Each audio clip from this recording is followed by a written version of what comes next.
Welcome to the Rim Break Rodeo. We hope this video helps. You're going to get straight into improving Ps4 Wi-Fi. First, move the router closer and remove obstacles between it and the console. This reduces interference immediately.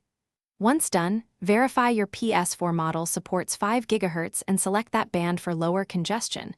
If not available, pick the clearest 4 GHz channel.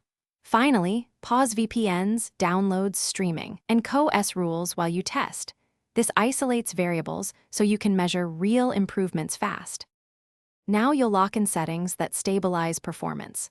Assign a static IP on the Ps4 and reserve that address in the router's DHCP to avoid address conflicts and NAT flaps. Next, scan nearby networks and change your router to the least congested channel.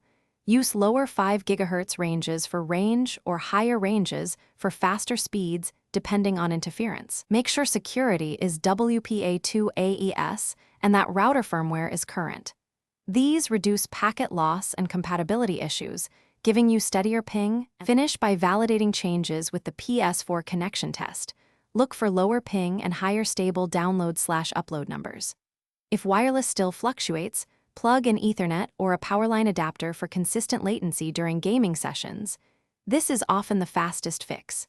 If problems continue, reboot your modem and router, then clear Ps4 network settings and reconfigure from scratch.